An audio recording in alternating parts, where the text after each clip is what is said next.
All right, good evening. I'd like to welcome everybody to class tonight. Market Street has finished up their summer series, and so now their midweek Bible study is back on the scriptural night of the week on a Wednesday. So I'm missing my other family tonight, but I'll live. Last week, we finished up looking at the evidence for Jesus' resurrection from the dead, and tonight we begin step 2 in the investigation, determining the best explanation of that evidence. Before we begin our review tonight, Josiah Oles is going to lead us in a word of opening prayer. Dear Lord, God, we praise you as the creator of all. We ask that you be with us. Please, Lord, help us to learn, to grow in confidence in the knowledge of you and all that you've done. Lord, please guide us that we can be a light to this world. And it is through your Son's name that we pray. Amen. Amen. Thank you, Josiah. All right, let's begin as always by reciting 1 Peter 3:15 together. But sanctify Christ as Lord in your hearts, always being ready to make a defense to everyone who asks you to give an account for the hope that is in you, yet with gentleness and reverence. Good. We've looked at 4 good reasons to think that God exists. All right, William, what's one of them? Ooh, very good. God is the best explanation for the objectivity of morality. Logan, give me another one. God is the best explanation for the beginning of the universe. Good. God is the best explanation for the beginning of the universe. Selena? Ooh, God almost. is the best explanation for the fine-tuning of the universe. Very good. God is the best explanation for the fine-tuning of the universe for life. And Gabby, what's the last one? Good. God is the best explanation for the existence of the universe. And we've also looked at the atheist reasons to think that God does not exist. And what was the most important of those reasons? Suffering. Correct, the problem of suffering. But we saw that it wasn't a good, the suffering in the world isn't a good reason to think that God does not exist, because there's no logical contradiction between suffering's existence and God's existence. The suffering in the world doesn't render God's existence improbable, and the Christian faith has the tools needed to make through the emotional problem of suffering. So God exists, but believing that God exists doesn't necessarily make you a Christian. What do you have to believe in order to be a Christian? Dad? Yeah, you have to believe in Jesus. And that phrase, belief in Jesus, is rather vague. So specifically, what do we mean when we say belief in Jesus? What beliefs? Logan? God raised Jesus from the dead. Hang on to that answer. It's coming up. Jesus' resurrection from the dead is going to be the validation of Jesus' claims. But when we say belief in Jesus, what are we talking about belief in? Gabby? Yeah, good. That Jesus is the Son of God and that salvation is only through him. And the way that I've put it up here in our notes is the truth of Jesus' claims, because those are things that Jesus claimed to be. He claimed to be divine, and he claimed to be the only way to salvation.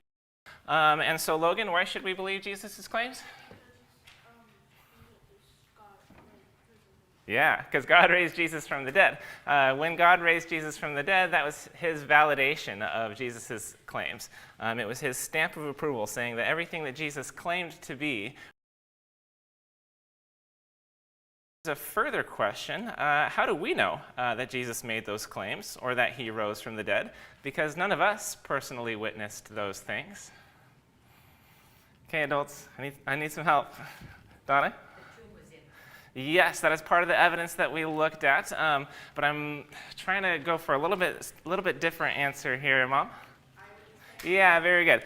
So the reason you and I know that those things happen is because the eyewitness testimony was documented. The people who did witness those things wrote it down, specifically in the New Testament documents.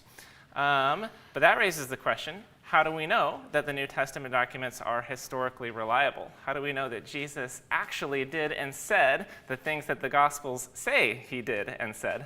Kelly? Yeah, textual criticism. So rather than appealing to inspiration and inerrancy, we put on our historical scholar caps and took a look at how do historians look at historical documents in order to determine whether or not what's written in them actually happened or is historical. And we looked at 5 good reasons to think that the Gospels as a whole ought to be considered reliable rather than legendary. And the 2 most important reasons of those 5 are number 4 and 5 here. The Gospel writers have a proven track record of historical reliability, and there was insufficient time for legendary influence to erase the core historical facts.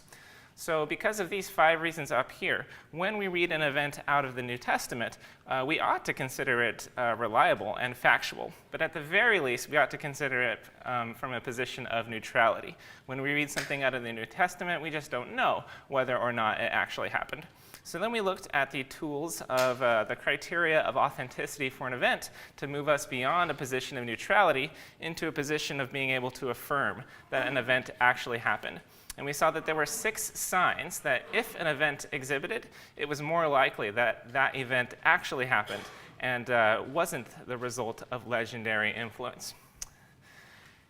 And then once we've got all of our tools for textual criticism under our belt, we started applying those tools to the New Testament documents. And we saw that the Jesus of history was more than just a good moral teacher, but he made claims to divinity. And we looked at 3 such explicit claims that Jesus claimed.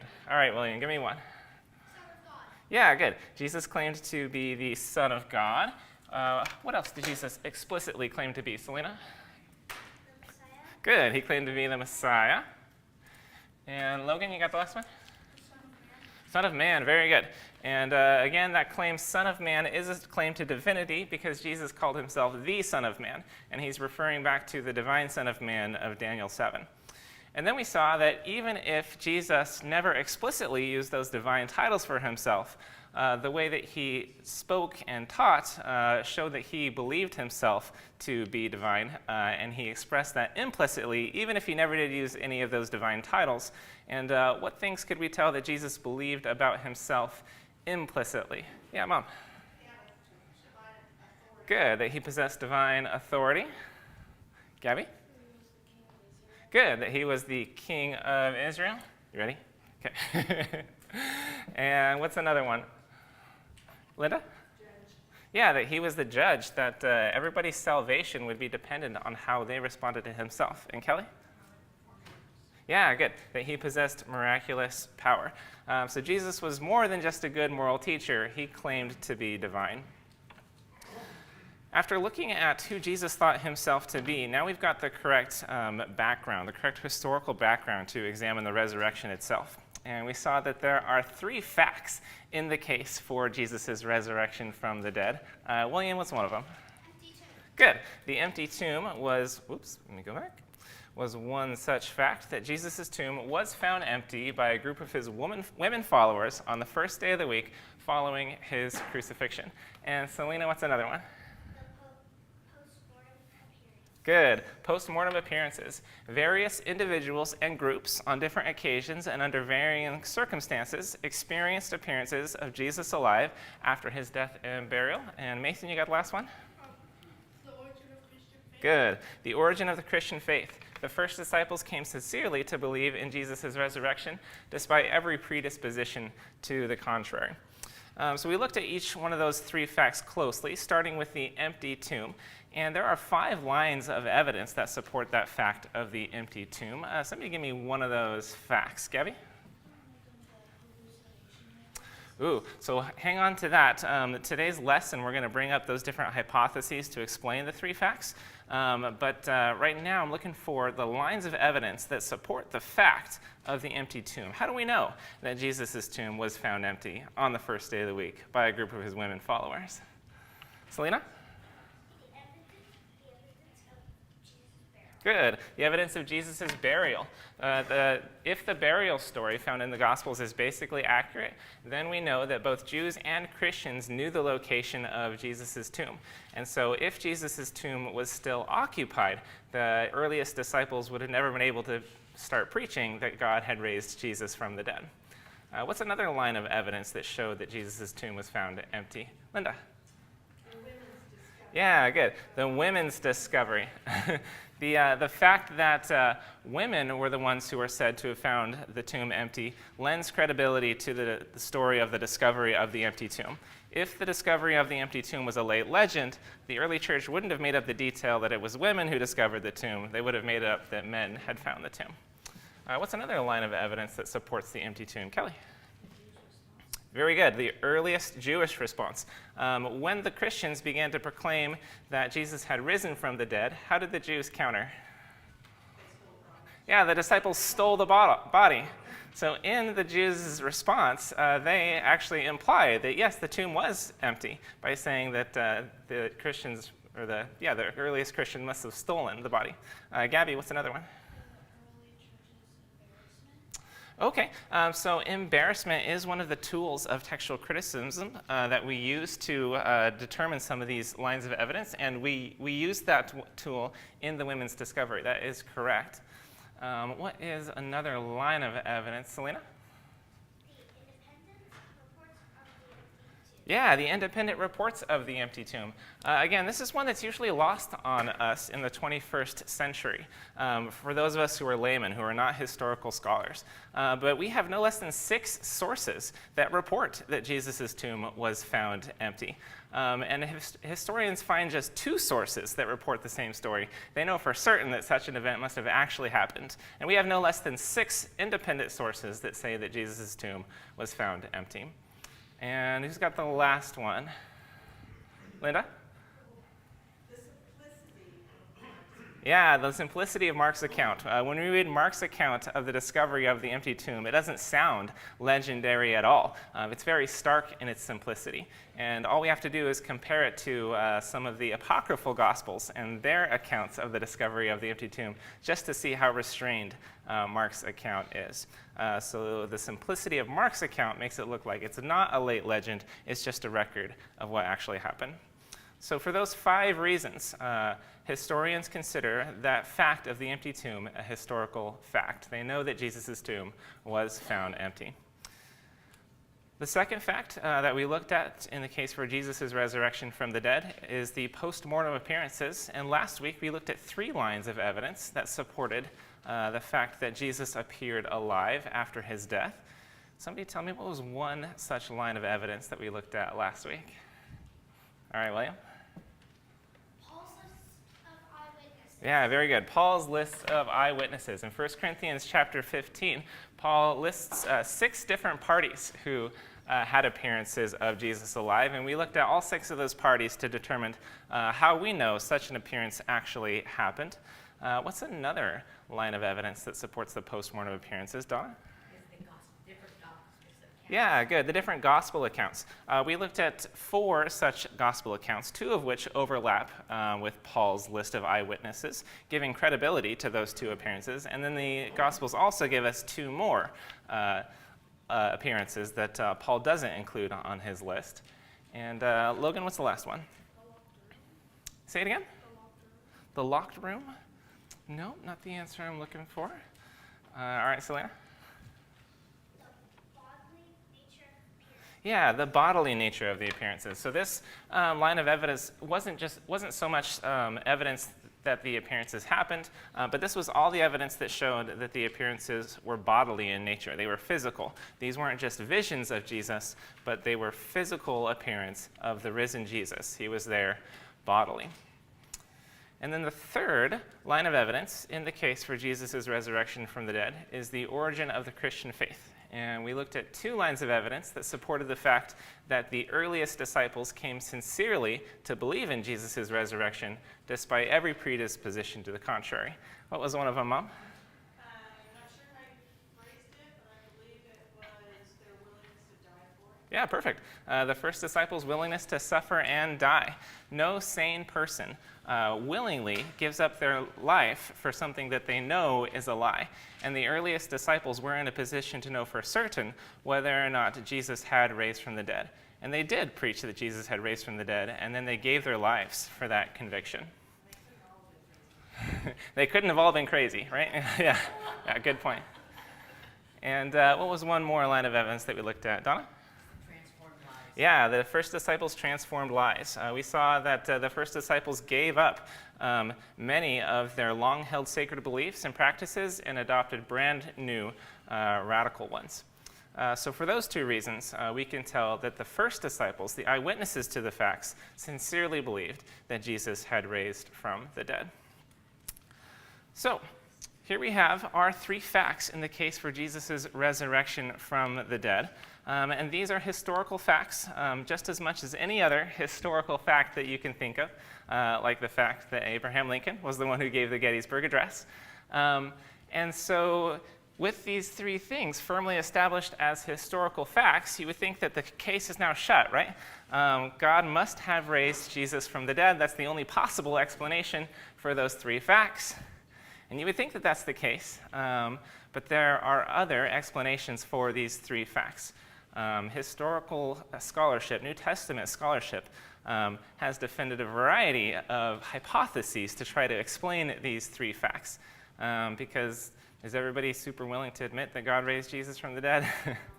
Not really. And so people fight to come up with alternate explanations to try to explain these three facts.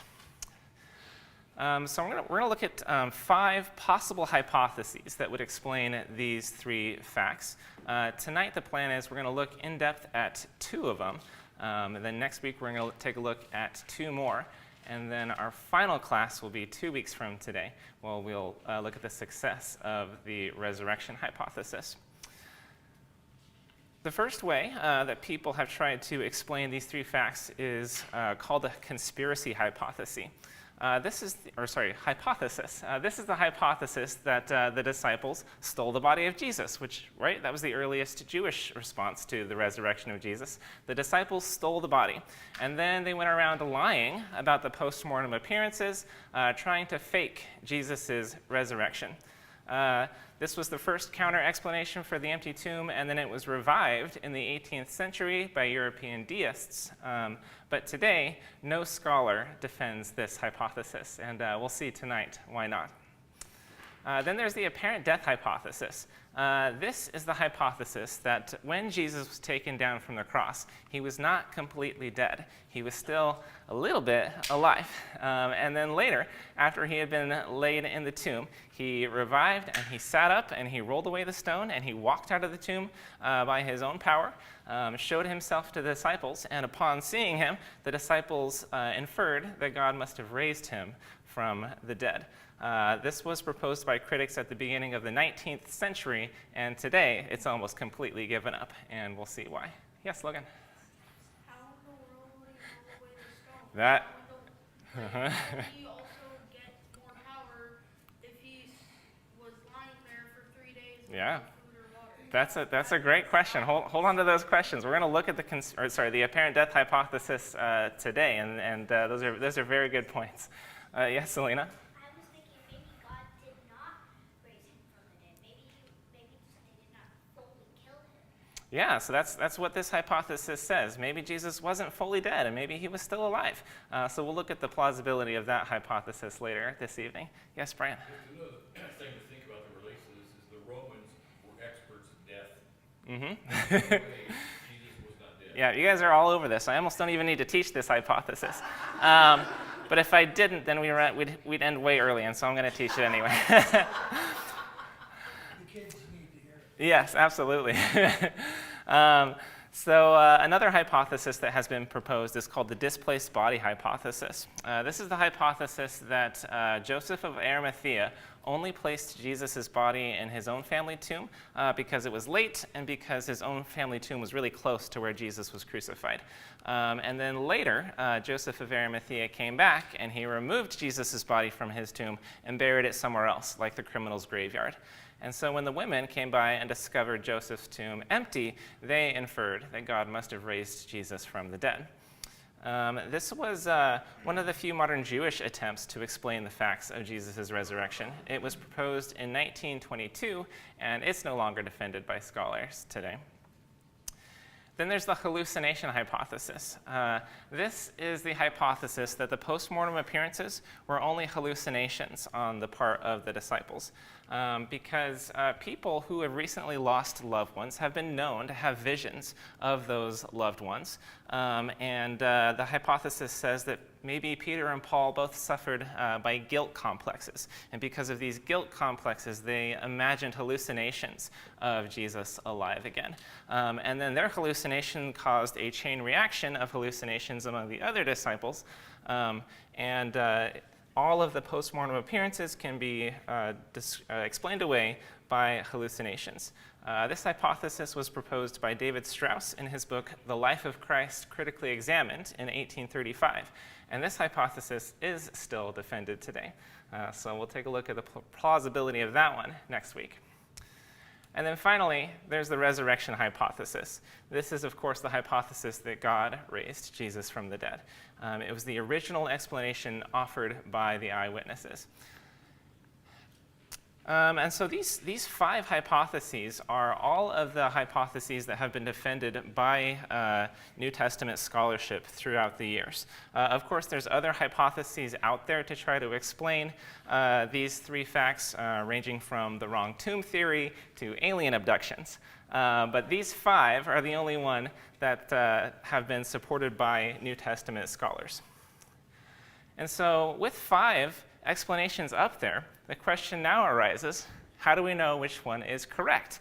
And you might think that deciding which of these hypotheses is correct is rather subjective. Maybe I like the resurrection hypothesis, but Jeff is pretty convinced by the apparent death hypothesis. How are we supposed to decide which one is better? Well, it may come as no surprise to you guys that we have another set of criteria coming up with which we can evaluate these hypotheses. And we can compare them in 5 different ways to see which of them is the best explanation of the facts. Yes, Gabby? Jeff would have the burden of proof? I don't know. Yeah, that's a good question. All right.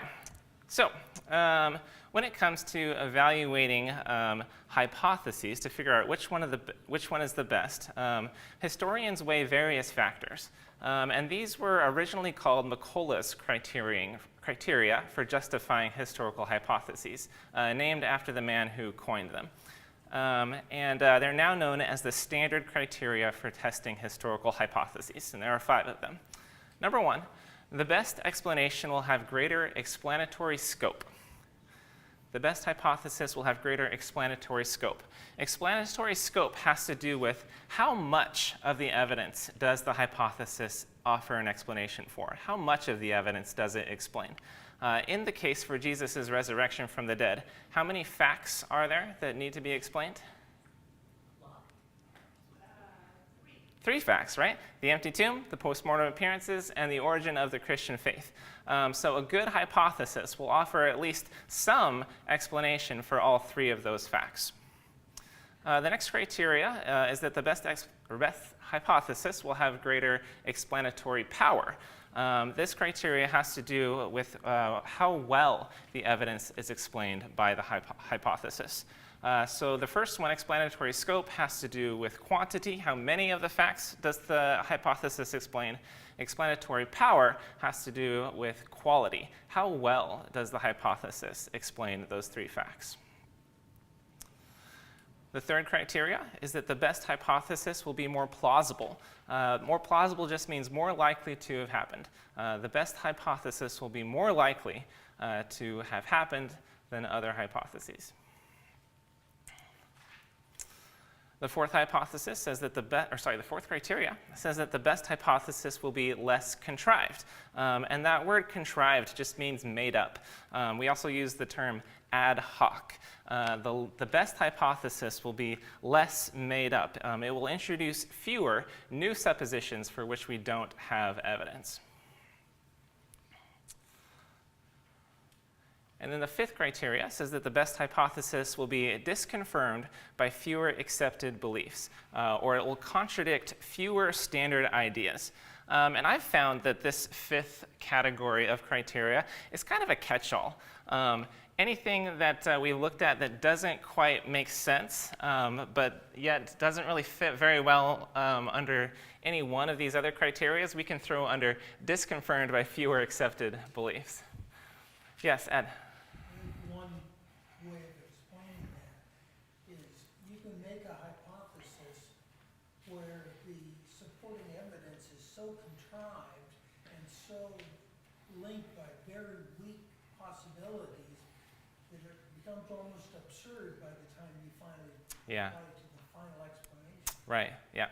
And so this last category will try to catch a lot of those little things that are just don't fit, right? Yeah. So those are the standard criteria for testing historical hypotheses.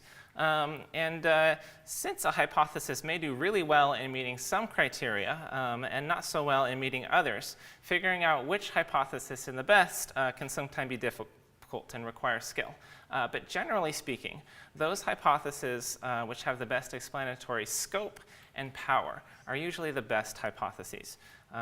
Of the 5, explanatory scope and explanatory power have the most weight. So these are our criteria. So let's go ahead and take a look at those 5 hypotheses. We'll look at 2 of them tonight, starting with a conspiracy hypothesis. Remember, the first of those criteria was the explanatory scope. And right off the bat, do you guys remember? What does explanatory scope mean? Yeah, Gabby. How much evidence is elaborated? Yeah, very good. How much of the evidence does the hypothesis explain?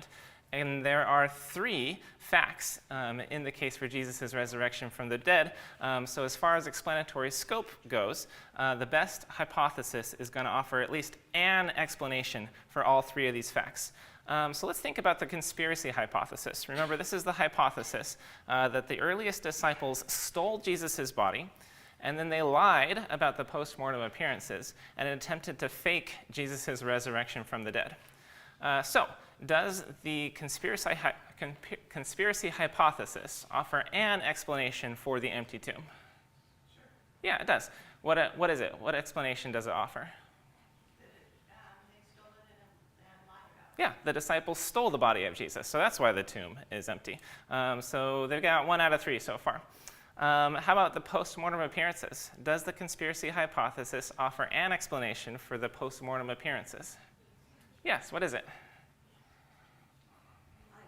Yeah, they never happened, but the disciples lied about them.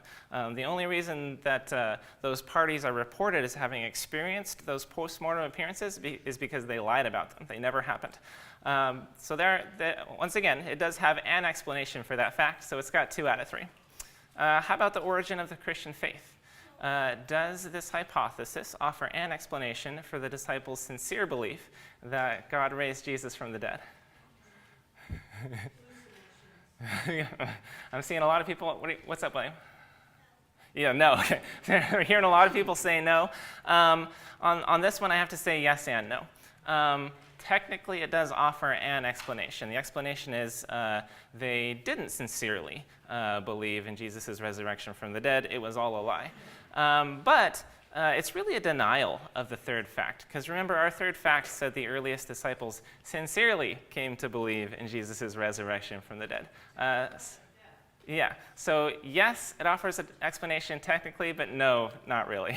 Yes, Ed? I can think of 3 challenges on that. One, if the body was stolen, you got to get the stone moved. You got to have a lot of Then you have to overcome the guards who would be put to death by allowing something that to happen. Yeah, very good. And then sort of the third one is, how many knee-jerk reactions are correct? And that's exactly what the Pharisees did. What the body was Yeah, another good point. So those are all good points, and all of those are going to fall under the next criteria, explanatory power. How well does the hypothesis explain those 3 facts?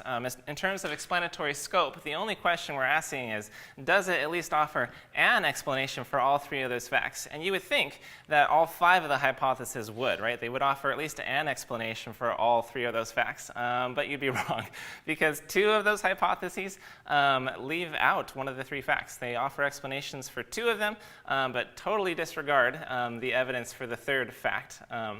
But the conspiracy hypothesis, we'll give it 2.5 out of 3. It definitely offers an explanation for the first 2, and technically offers one for the third, but not really. So let's go ahead and move on to the second criteria, explanatory power. What is explanatory power? Yeah, how well does the hypothesis offer or explain those 3 facts? And here is where the doubts begin to rise about the conspiracy hypothesis. First of all, it would be pointless to fabricate a story about women finding the empty tomb. If the disciples had stolen the body and then started telling lies about how the tomb was discovered empty, again, it would be pointless for them to make up the lie that it was women who discovered the body and not, or the empty tomb, and not men. Secondly, it doesn't explain the simplicity of Mark's account. If the disciples had stolen the body, then Mark's account of the women's discovery of the empty tomb is a lie. The whole story is fabricated. And if you're making up a lie, you're not going to make up something as simple as we read in Mark's account. You're gonna make up something like we found in the apocryphal Gospel of Peter. Thirdly, it doesn't explain the guard story. Does anybody remember or know what gospel we find the guard story in, the fact that Jesus' tomb was guarded? You know it, Logan? It's not Luke, no. It is found in Matthew. Matthew is the only gospel that reports that Jesus' tomb was guarded. If the disciples stole the body and the guard story is a lie, then it's not a very good lie, because in Matthew, the guard is placed in front of the tomb on Saturday, on the next day. It's posted a day after Jesus is buried in the tomb. And if you're trying to tell a lie that would make it more improbable for you to have the ability to steal the body, you're going to say that the guard was posted as soon as Jesus was laid in the tomb, not that it was posted the next day. Because obviously, if the guards were posted the next day, then the disciples could have stolen the body before the guard was posted.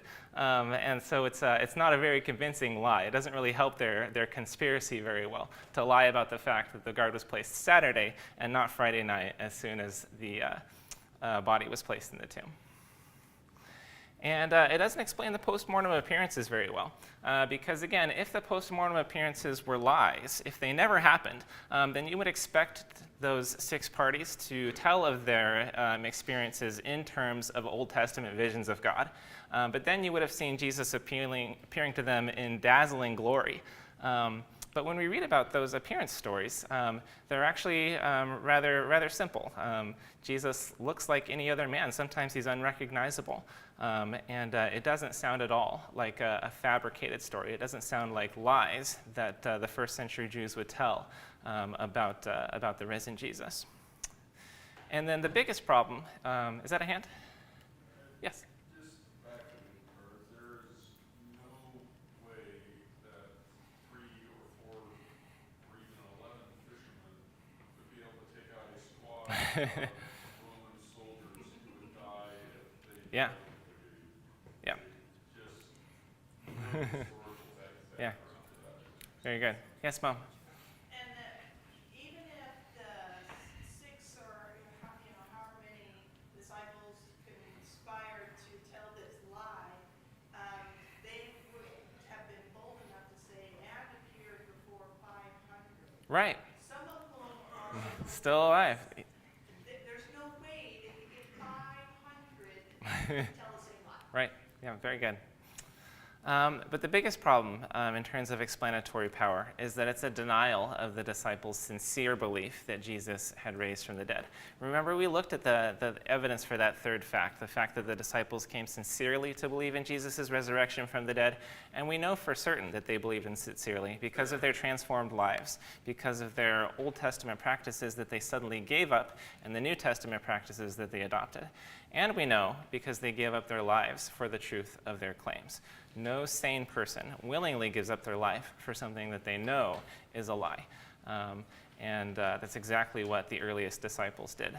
So we know for certain that the disciples were sincere about their belief that Jesus rose from the dead. Yes?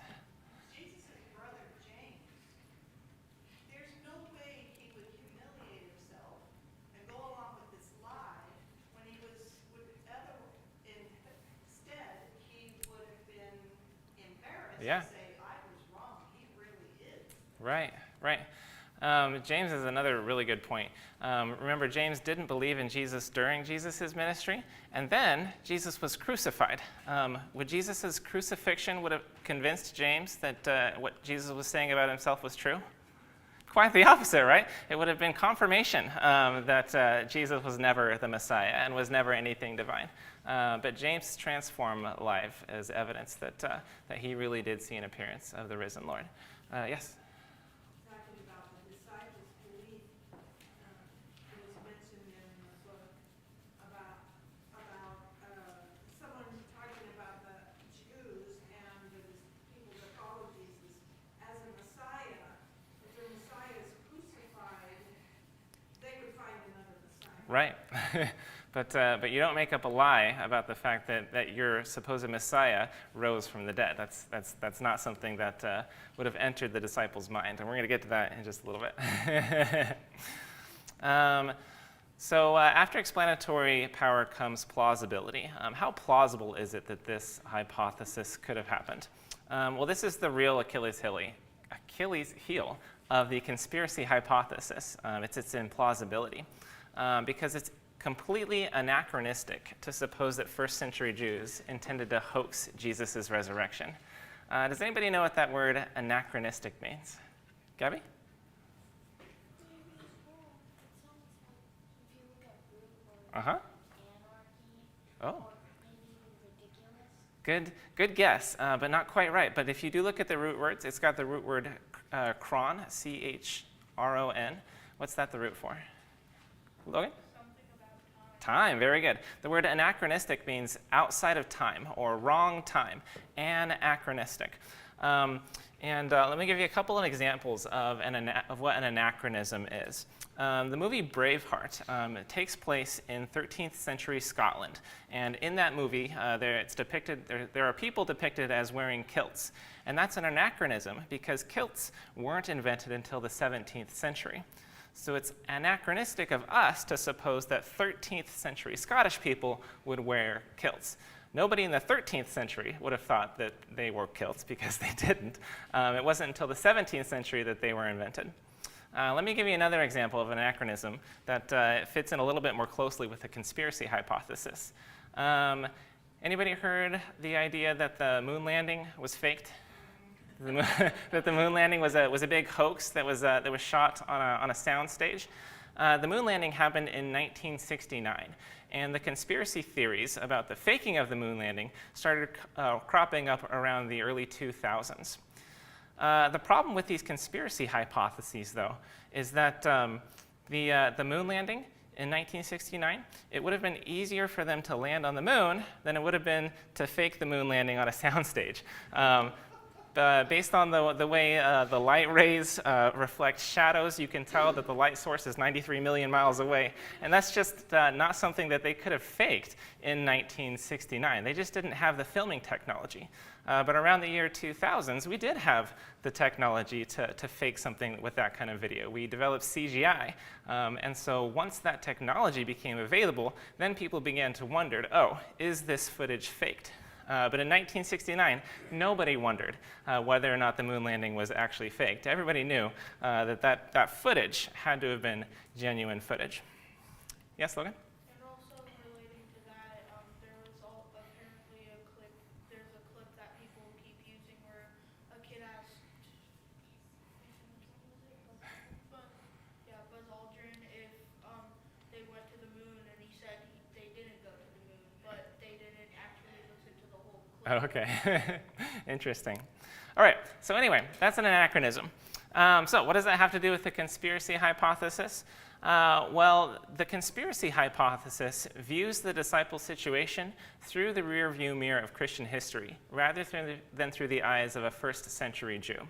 In our minds, the idea of Messiah and resurrection are intrinsically linked. In fact, those two concepts are kind of only found together in our minds. But for first century Jews, those two ideas couldn't have been further apart. Messiah was supposed to conquer Israel's enemies, reestablish David's throne, not be shamefully executed by the Gentiles. Messiah wasn't supposed to die at all. And so resurrection and Messiah are totally separate.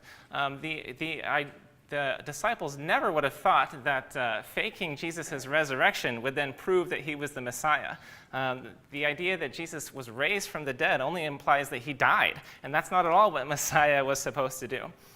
So this hypothesis that the Jews would try to fake Jesus' resurrection wouldn't have hardly entered the minds of the first century Jews. As Linda said, if your favorite Messiah died, you had two options. You could go home, or you could find yourself a new Messiah. But you wouldn't think of trying to fake his resurrection from the dead. And then the fourth criteria is this hypothesis less contrived? Well, it's contrived in supposing that what all the evidence seems to point to is appearance only. Remember, contrived means how made up is this hypothesis? And this hypothesis is completely made up. All of the evidence points to the fact that Jesus' tomb was found empty, and that that Jesus appeared to people, and the earliest disciples sincerely believed that he had risen from the dead. The conspiracy hypothesis wants to believe that the disciples stole the body, lied about the post-mortem appearances, and didn't sincerely believe in Jesus' resurrection from the dead, all of which there's no evidence to support. So this hypothesis is completely contrived. And then finally, is it disconfirmed by fewer accepted beliefs? It's disconfirmed by the sincerity of the disciples' belief, as we already talked about, disconfirmed by the nature of first century Jewish messianic expectations, as we already talked about, and it's disconfirmed by our general knowledge of conspiracies. Do conspiracies usually hold up? No. Conspiracies are really unstable, and they tend to unravel.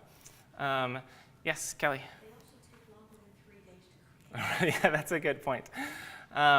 Chuck Colson, who was special counsel to President Nixon during 1969 and 1970, was one of the Watergate 7. He was one of the ones who was wrapped up in the Watergate scandal.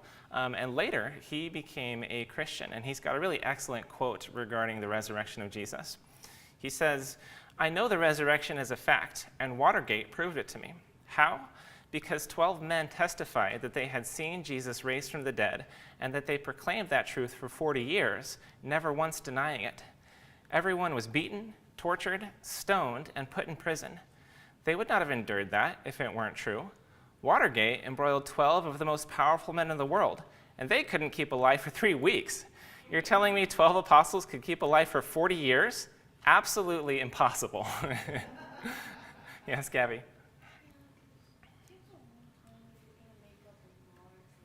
Mm-hmm. And not all of them are probably in Greek, so they can't think of one. Good. And I'm going to have to keep moving on. I am running out of time to finish our second one for tonight. So that is the conspiracy hypothesis. Overall, not very good. Not very plausible. Pretty ad hoc, pretty contrived. Let's take a look at the second hypothesis, the apparent death hypothesis. Again, this is the hypothesis that Jesus was not completely dead when he was taken down from the cross. He was still a little bit alive. And then when he was laid in the tomb, he revived, and he sat up, and he rolled away the stone by himself. And he walked out of the tomb and showed himself to the disciples. And when the disciples saw him, they inferred that God had raised him from the dead. How does this hypothesis do in terms of explanatory scope? Does the hypothesis offer an explanation for the empty tomb? Yeah, it does. What's that explanation? Yeah, Jesus walked out, right? How about the second fact? Does the apparent death hypothesis offer an explanation for the post-mortem appearances? Yeah, well, what is it? That he walked over to his disciples. Yep, he's still alive, and he showed himself to them. And does it offer an explanation for the origin of the Christian faith? Yes, it does. It offers an explanation. When they saw Jesus alive after his crucifixion, they inferred that God raised him from the dead. So this hypothesis does really good in terms of explanatory scope. 3 out of 3. It offers 3 explanations for all 3 facts. How does it do in terms of explanatory power? How well does it explain those facts? Well, not very well. Some versions of this hypothesis are conspiratorial versions. Instead of the disciples stealing Jesus' body, Jesus and his disciples conspired to fake his own death on the cross. And these versions of the hypothesis share all the same weaknesses of the conspiracy hypothesis, which we just went through. But as far as the non-conspiratorial versions of this hypothesis, how well do they do in terms of explanatory power? Well, as was already mentioned today, a man sealed inside the tomb could not move the stone. I don't even think a healthy man in good health could have rolled away a stone from the tomb on the inside, much less someone who had been scourged and crucified. And the appearance of a half-dead Jesus would not have caused the disciples to conclude that he was the risen Lord. When the disciples saw Jesus emerge from the tomb and show himself to them, what would they have thought about Jesus? That God had raised him from the dead? No, what would they have thought? He never died, right? They wouldn't have concluded that he had been gloriously resurrected. They would have concluded what was the obvious truth, is that he had never actually died on the cross. How does this hypothesis do in terms of plausibility? How likely is it for this hypothesis to have occurred? Well, not very likely. It's implausible for Jesus to have survived his scourging and crucifixion without any medical attention in the first place. Roman executioners could be relied on to ensure that their victims were dead. And because the moment of death during crucifixion is kind of uncertain, if it was uncertain, a spear could be thrust through the side of the crucifixion victim to ensure their death. And this is exactly what happened in Jesus' case. And so there's just no way that he could have survived his scourging and crucifixion. How contrived is this hypothesis? How much is made up? Well, it can be enormously contrived, especially in its conspiratorial versions. In the conspiratorial versions, we're invited to imagine secret societies, stealthily administered potions, conspiratorial alliances between Jesus and the Sanhedrin, so on and so forth. And then finally, is this hypothesis disconfirmed by fewer accepted beliefs? Well, no, it's disconfirmed by many. Massively disconfirmed by medical facts concerning what would happen to a person who had been scourged and crucified. And it's disconfirmed by the unanimous evidence that Jesus did not continue among his disciples after his death. Think about it. According to this hypothesis, Jesus was still alive after his crucifixion and after he showed himself to the apostles, and so should have continued to live among the disciples after that. What happened to Jesus? The evidence suggests that Jesus appeared to the apostles, or to those 6 parties, and then disappeared. He was gone. He wasn't alive anymore. And this hypothesis wants us to believe that Jesus was still alive. Yes, Gabby?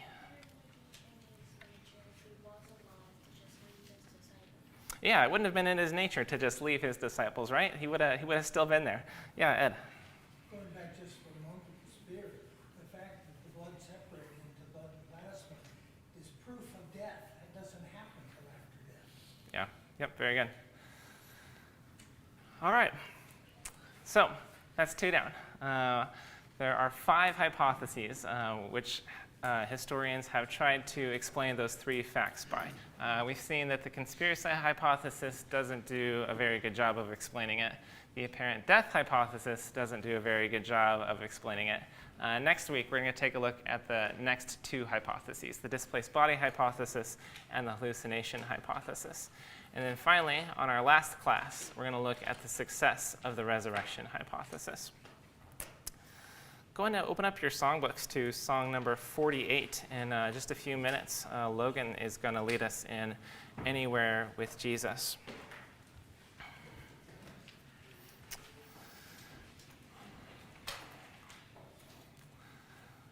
Some of those hypotheses that we looked at tonight can kind of seem silly, really.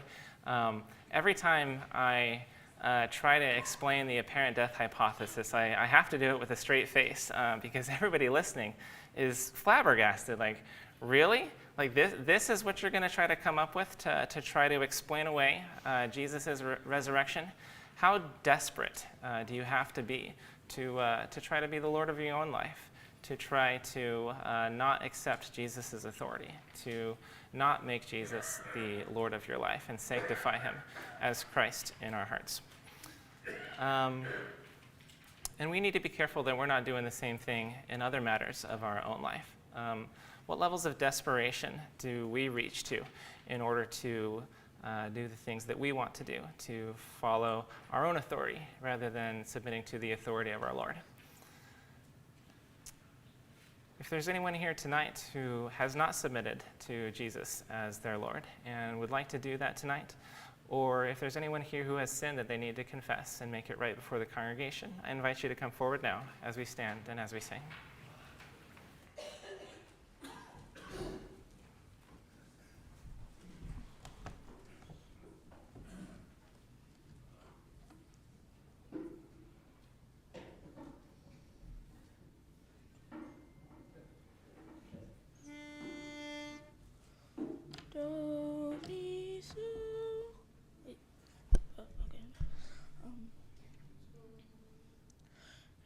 Anywhere with Jesus I can safely go.